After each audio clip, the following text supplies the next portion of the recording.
Why are you harassing Twitter? Congressman, thanks for the question. As you might know, the FTC's work on Twitter goes back a decade. Back in 2000, I'm not talking about a decade. I'm talking about now. 12 demand letters in 10 weeks, over 350 separate requests you've demanded of Twitter. Why are you harassing them? Twitter has a history of lax security and privacy policies. You've asked for every single communication relating to Elon Musk, not communications that he just sent to someone or communications he received, but any time he's mentioned. That actually seems more than harassment. That seems like almost an obsession. Why such an intense focus? So, Congressman, again, it was found that Twitter's lax privacy policies allowed unauthorized users to co-opt Twitter accounts, including that of Fox News. Subsequently, Twitter voluntarily entered into a consent order with the FTC. Here's what you wrote in December. Madam Chair, here's what you wrote in December. Identify all journalists and other members of the media to whom Twitter has granted access since Musk bought the company. You want to know the name of every journalist a private company has talked to? Think that's consistent with the First Amendment? Congressman, as a former journalist, I take extremely seriously the valuable work that they do and understand that there can be instances in which government action is unjustifiably particularly, Madam Chair, if I could just interject, particularly in the context here. I mean, it's bad enough if you got government asking a private company about who are the journalists you're talking to. You name 4 of them and say, we want the other names of any journalists you may, in fact, be communicating with. That's bad enough. And I think a threat to the First Amendment, freedom of the press. But in the context of giving us information about how government had suppressed speech on these platforms, that's the context you're asking for. I think that's particularly troubling, don't you? Congressman, the consent decree that we have prohibits Twitter from sharing personal information with third parties. When we read in the papers, like everybody else, that Twitter may have granted access to third parties, that's what our teams were seeking information about. Again, this is a company whose history with the FTC goes back a decade. We got limited time. Madam Chair, who is David Roque? Could you repeat that, Congressman? David Roque, R-O-Q-U-E. Who is David Roque? I'm not familiar with You that. deposed him last month, June 21st, 2023.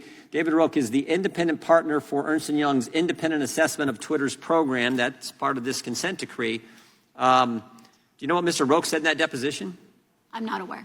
Okay, let me read it for you then, because I think it's pretty important. Mr. Roque testified, again, in front of your lawyers, you deposed him, testified that FTC's conduct made him feel as if the FTC was trying to influence the outcome of the engagement before it had started. He said, in some of the discussions that we were having with the Federal Trade Commission, expectations were being conveyed about what those results should be before we had even begun any procedures. So they're the independent assessor in this consent decree the FTC has with Twitter, and you're telling the guy who is the person. He's the guy. He's Joe the accountant who's going to get this information.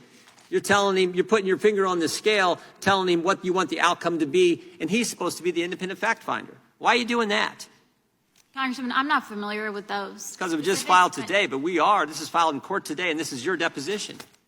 I'm happy to take a closer look at it and be back in touch. I will say as a general matter, we want to make sure that the assessors and auditors that are responsible for overseeing compliance are doing their job. You say Mr. Roque's line, what he testified here, what's been filed in court today, that there were suggestions of what they would expect the outcome to be, they being the FTC. There were suggestions of what they wanted him to go find in his independent assessment of the consent decree agreement between the FTC and Twitter. Again, I'm happy to take a close look and we can be back in touch with you about that allegation. But our staff are consummate professionals. When they conduct these investigations, they're focused on determining whether there was a violation. Is your attack on Twitter, harassment on Twitter, is that based on the fact that all kinds of Democrats have asked you to do this and, frankly, some things that you've written about dealing with, quote, disinformation? Does that have anything to do with it, Ms. Khan? Congressman, we make only independent determinations about whether there were law violations.